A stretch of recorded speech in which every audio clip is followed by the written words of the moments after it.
Termina hoje mais uma semana em que Portugal e Espanha voltaram aos mercados. As operações não são comparáveis, mas ainda assim há uma tendência de descida nos juros relativamente às colocações feitas por Portugal, uma subida relativamente àquilo que é o juro pago pelo Reino de Espanha. São comentadores habituais deste Conselho Consultivo à sexta-feira, Rogério Fernandes Ferreira, Miguel Malaquias e também Mário Caldeira Dias. Agradeço aos três a vossa presença. Rogério, começo por si, para lhe perguntar como é que olhou para estas duas emissões e, sobretudo, essas declarações de alguns intervenientes importantes no mercado financeiro, consultados pela agência Reuters, que davam conta de que Portugal parece ser, por enquanto, um caso exemplar, está tudo a correr bem, e recomendam também que Espanha deveria olhar para aquilo que é o trabalho feito pelo governo português. Eu acho que são aparentemente boas notícias para Portugal, porque é evidente que não se pode fazer essa divisão dessa forma, porque Espanha é de facto o principal mercado de exportação de Portugal. E, portanto, tudo o que acontece em Espanha, e, portanto, esses sinais negativos e até de alguma forma de ameaça do resgate total em Espanha, são obviamente negativas para Portugal. Do ponto de vista, eu diria, promocional ou comunicacional, se quiser, Portugal esteve durante esta semana um pouco no modo de cima, e nessa perspectiva, que é uma perspectiva até de credibilidade das medidas que o governo português tem tomado, acho que as notícias, sob esse ponto de vista, são boas.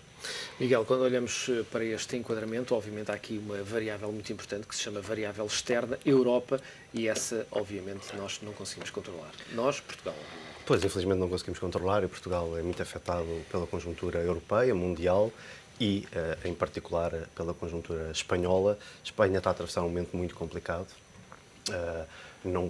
Perspectiva-se uma nova contração da atividade económica, e será já a terceira nos últimos 4 anos, ou, portanto, terá aqui um impacto significativo ao nível da procura externa dirigida às exportações portuguesas.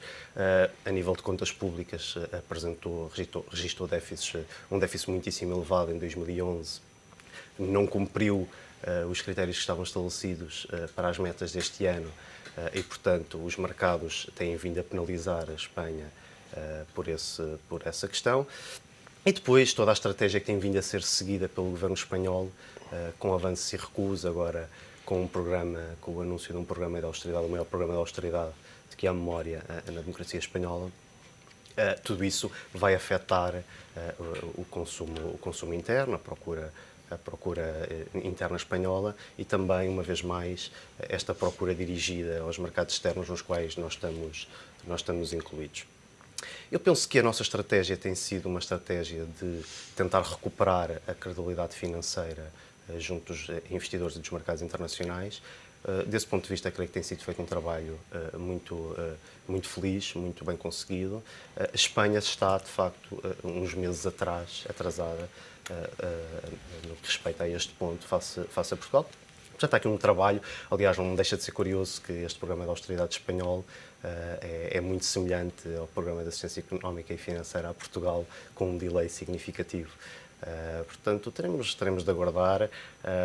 No entanto, voltamos sempre ao ponto de partida, que é a Europa tem vindo a tomar decisões e passos, do meu ponto de vista, corretos, a um ritmo muito lento, mas passos corretos, para resolver os problemas a médio e longo prazo, mas no curto prazo continuamos aqui, de facto, com este aquecimento da conjuntura europeia, que não é resolvida, e, do meu ponto de vista, uma vez mais, como tenho vindo a insistir, creio que o BCE terá de ter um papel mais ativo para estabilizar, garantir a estabilidade financeira no curto prazo.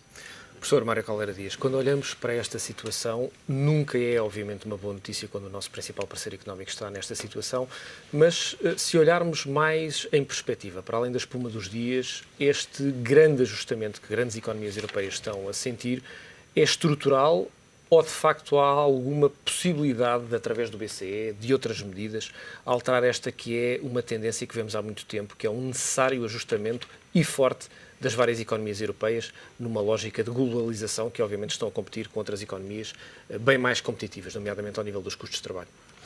Não, de facto, o ajustamento é estrutural e é profundo, e está a dar corpo a uma tese que muita gente defende, que os ajustamentos devem ser violentos e rápidos para a seguir preparar as condições de um desenvolvimento posterior. O problema que isso traz, muitas vezes, é que as implicações sociais e no tecido produtivo são de tal forma fortes que não deixam depois muita margem para um crescimento rápido e, enfim, bem estruturado.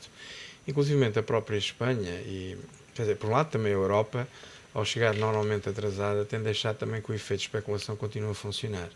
E esse efeito de especulação não é só mau por si, é mau porque aumenta drasticamente o serviço de dívida. E o serviço de dívida, por sua vez, condiciona os déficits. E os déficits funcionam como um enorme empecilho à capacidade de recuperação das próprias economias. Eu julgo que as cartas estão na mesa e havia também que jogar o mais rapidamente possível, que a Europa vai ter que saber o que é que quer dizer. Inclusivamente, muitas das consequências que estão a haver agora por causa deste tipo de medidas de ajustamento são algumas delas pouco previsíveis, não é? No caso da Espanha, por exemplo, a Espanha vai fazer um ajustamento, provavelmente não é tão forte como o nosso. É verdade que o seu problema está centrado na banca, é verdade que a sua dívida global é menor que a nossa, mas as taxas de desemprego já estão nos 25%. Mais austeridade significa que elas podem chegar calmamente aos 30%.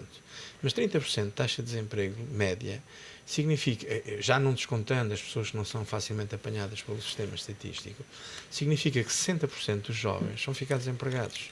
E uma taxa de desemprego de 60% dos jovens significa que, em algumas regiões, porque as variáveis económicas e sociais nunca são homogéneas, haverá sítios em Espanha que a taxa de desemprego dos jovens pode chegar aos 80% ou 90%.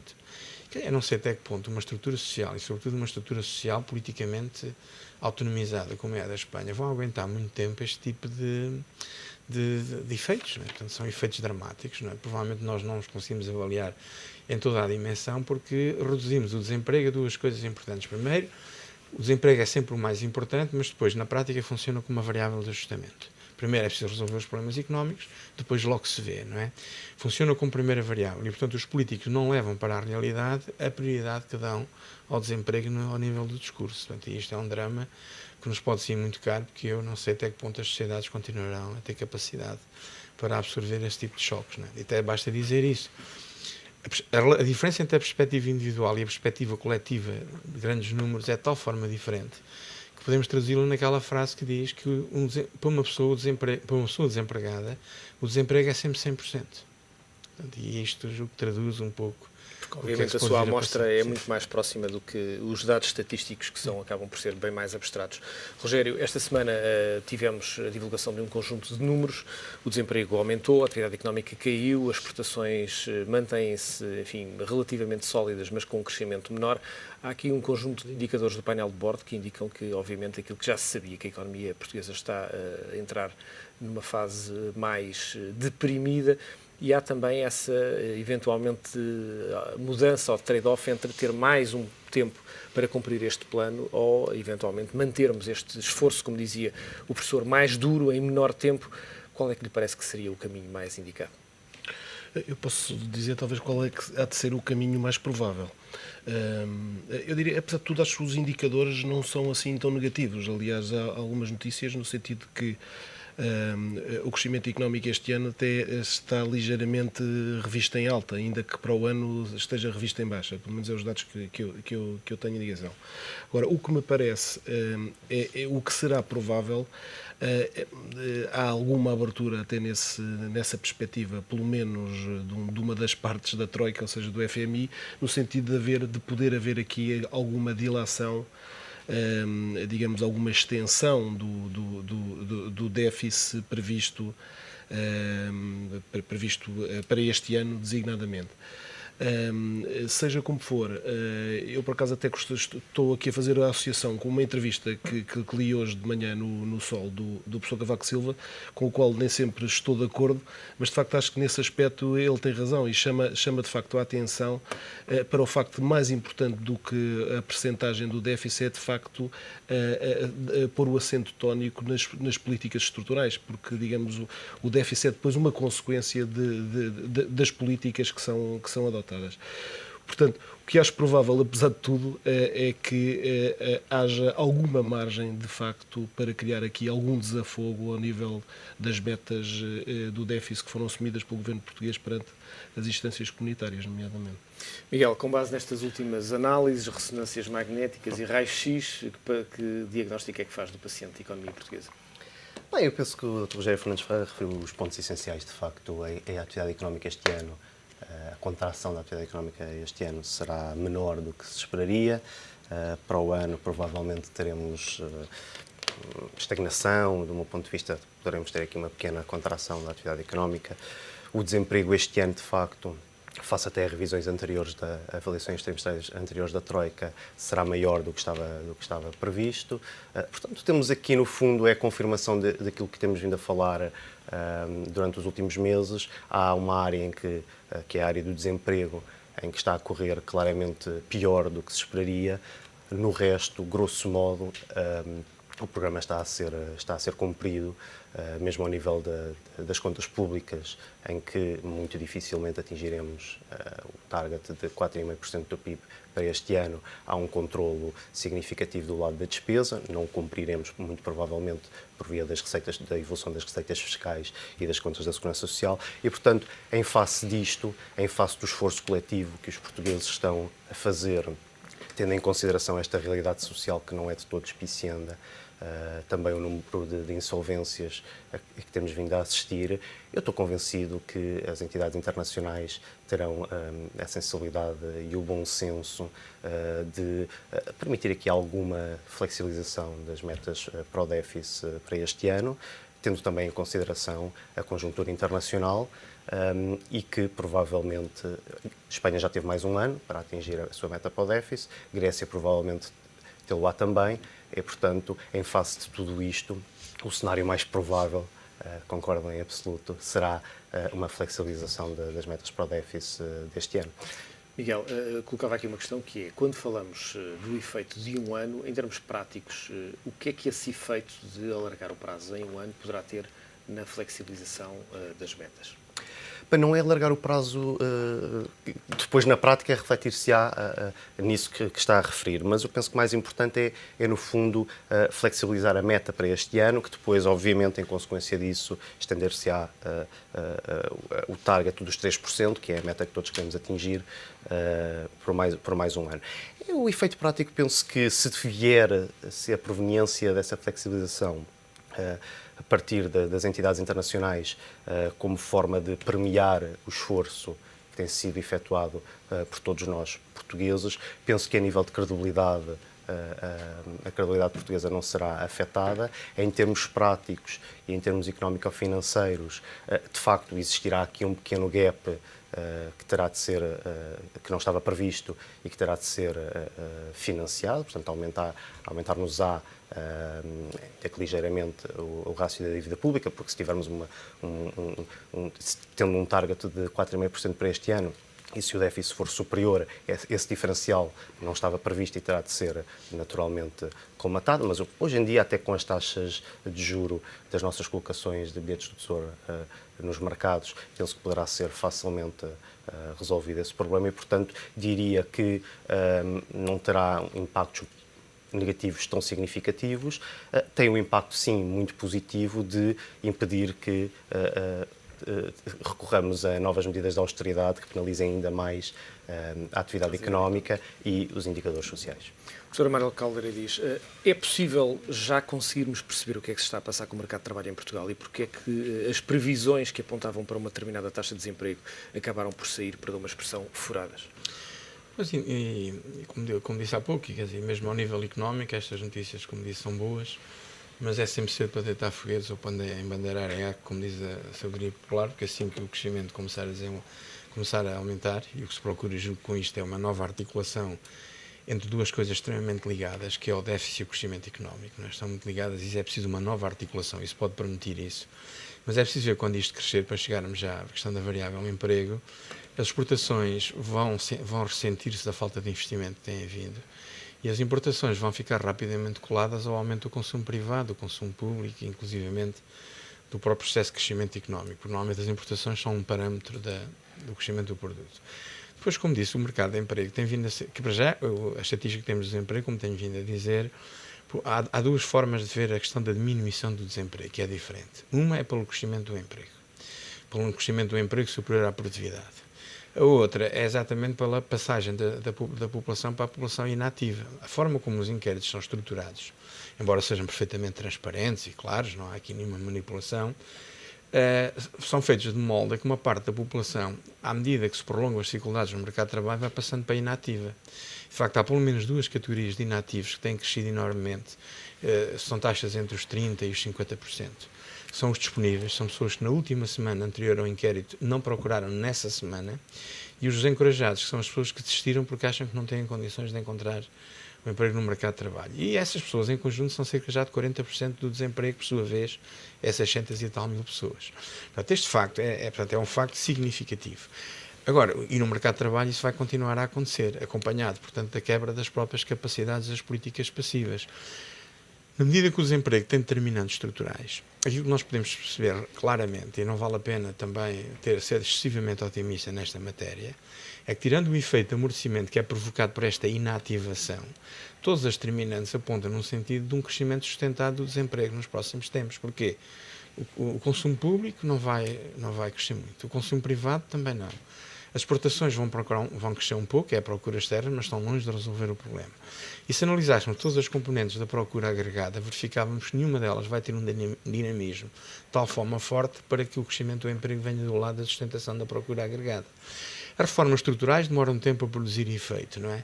Portanto, aquilo que me parece é que não há nada que nos permita ser otimistas em relação à evolução do mercado de trabalho. Que quem me dera detectar sinais convincentes, estruturais, de médio prazo, permitissem dizer, isto vai acabar e o desemprego...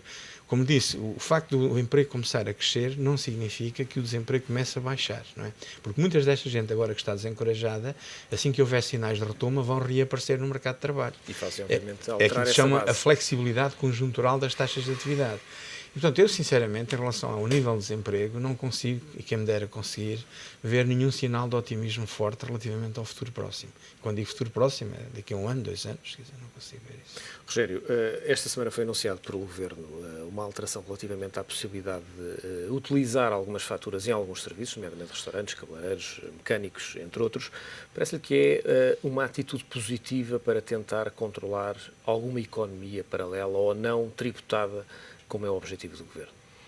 Esta medida, de alguma forma, já estava prevista na proposta de Lei do Orçamento do Estado para 2012 e depois consta também da Lei do Orçamento do Estado para 2012. E previa-se, de facto, a possibilidade de uma dedução até 5% do IVA ao nível do Imposto sobre o Rendimento, do IRS, salvo erro, do IMI e do Imposto Único de Circulação. Portanto, eu julgo que isto se trata de uma concretização, agora anunciada, desta autorização legislativa que, segundo percebi da comunicação social, terá efeitos a partir de 2013. Eu acho que a medida em si mesma é positiva, na medida em que chama a atenção do consumidor para a necessidade de pedir e de exigir a fatura. Portanto, há não apenas o dever de emitir a fatura, mas há também aqui um dever também de exigir a respectiva fatura, precisamente para combater a informalidade que existe na economia. Portugal não tem uma informalidade tem uma informalidade, digamos, comum relativamente, em termos médios, aos dos países do sul da Europa. Em França, se comparamos com França e Inglaterra ou com os países nórdicos, obviamente, que esta economia informal em Portugal é de facto muito superior. Portanto, as medidas que vão no sentido de diminuir a economia paralela são de facto positivas. Eu acho que, de qualquer forma, nós temos aqui também uma situação a que já assistimos ao tempo da doutora Manuela Ferreira Leite. Como sabe, havia já esta medida em termos estruturais, já estava prevista e foi abandonada. Na altura terá sido abandonada precisamente pelas dificuldades de implementação e um pouco pela relação de custo-benefício. Tanto quanto me parece, neste momento, através da informatização, a concretização destas medidas tornou-se um pouco mais fácil, ou pelo menos mais controlável ou fiscalizável. De qualquer forma, ainda assim, acho que os limites são limites curtos.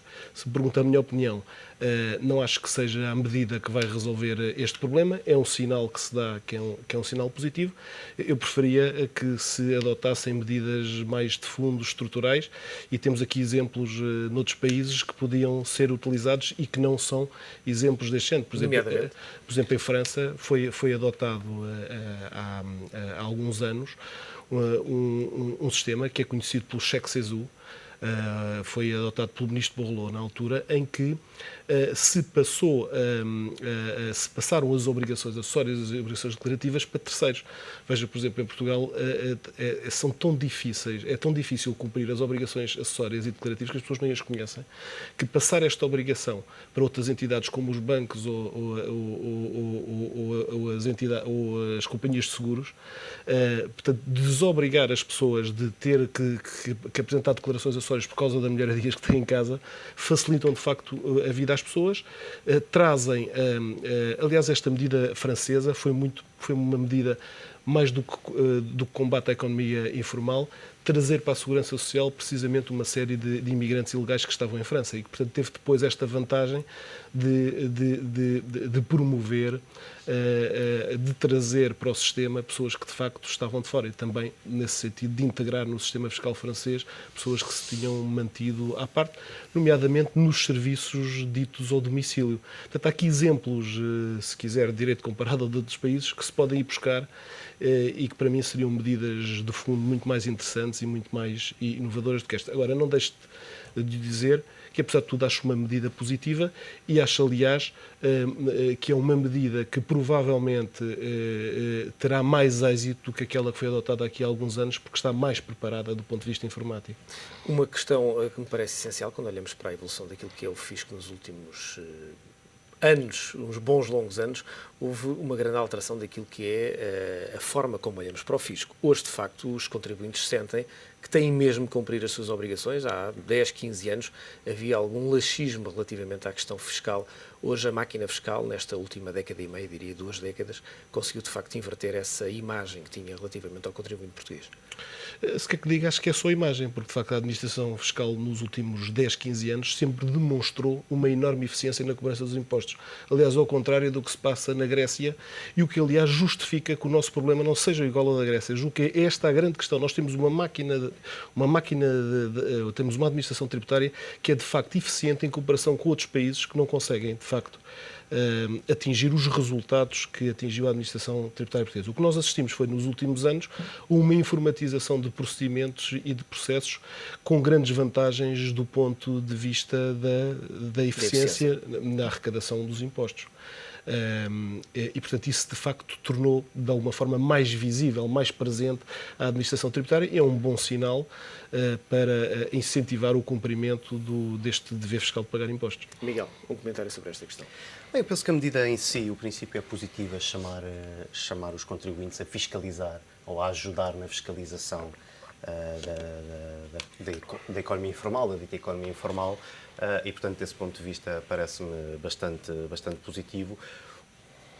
A forma ou o mecanismo utilizado é que me parece que poderá ser melhorado e informa aqui de algumas características que, do meu ponto de vista, são menos bem conseguidas, digamos assim. Desde logo porque se cria um novo benefício fiscal, e desse ponto de vista, numa altura em que se pretende precisamente percorrer o caminho inverso e em que se estão a retirar tantos benefícios fiscais em áreas críticas para as famílias e para as empresas, introduz um novo benefício fiscal nesta matéria. E só isso para ter é a forma de compensar que todos nós passemos a trabalhar para o fisco. Exato. Mas há aqui depois também um aspecto importante. No último relatório da Troika, da quarta avaliação trimestral, há uma caixa muito interessante, um trabalho elaborado pela Autoridade Tributária, pelas Finanças, em que revela pela primeira vez que Portugal, nos anos anteriores, o montante de benefícios fiscais nos anos anteriores era substancialmente superior a 10 mil milhões de euros. E para este ano estima-se qualquer coisa como 9,6 mil milhões de euros. E, portanto, eu acho que a mensagem que deve passar é precisamente de simplificar o sistema, reduzir benefícios fiscais e tentar, logo que possível, baixar as taxas. Este é um sinal que vem um bocadinho contrariar esta tendência que eu preferia e que desejaria para a economia nacional. Depois também há outro aspecto que é, de facto, o montante de consumo necessário para se alcançar o total do benefício é muitíssimo elevado. as famílias portuguesas teriam de consumir qualquer coisa como 2.200 euros por mês, o que de facto fica muito acima dos salários médios da economia. Há muitos agregados fiscais na economia portuguesa que não têm esse rendimento mensal e, portanto, também passa aqui uma mensagem que só pessoas com mais rendimentos conseguem o benefício máximo e, portanto, eu acho que é um mecanismo que poderá ser melhorado. Poder-se ter criado aqui algo bastante mais simples, como sortear, eu sei que é folclórico, mas já acontece em alguns países sortear automóveis elétricos, por exemplo, mensalmente, e, portanto, as pessoas tinham aqui já um incentivo de forma muito simples a pedir a fatura nos estabelecimentos ou nos serviços que aqui estão abrangidos. Professor, nos últimos 30 segundos que nos restam. É só para dizer que há um problema de eficiência na relação entre o estímulo e o objetivo desejado e que o benefício conseguido é 1 para 1000, não é? É inferior a 1 para 1000, não é? O que de facto é um incentivo relativamente ridículo face aos objetivos que se querem atingir, não é? Portanto, o pobre contribuinte, mesmo quando estende a cenoura, não é uma cenoura, é apenas um bocadinho da casca da cenoura, não é? E mesmo assim a cana é muito longa. Verdade. Portanto, Mário Caldeira Dias, Rogério Fernandes Ferreira, Miguel Malaquias. É sempre um prazer contar com o vosso lúcido comentário. Fica por aqui o Conselho Consultivo. Desejo-lhe um bom fim de semana. Até lá.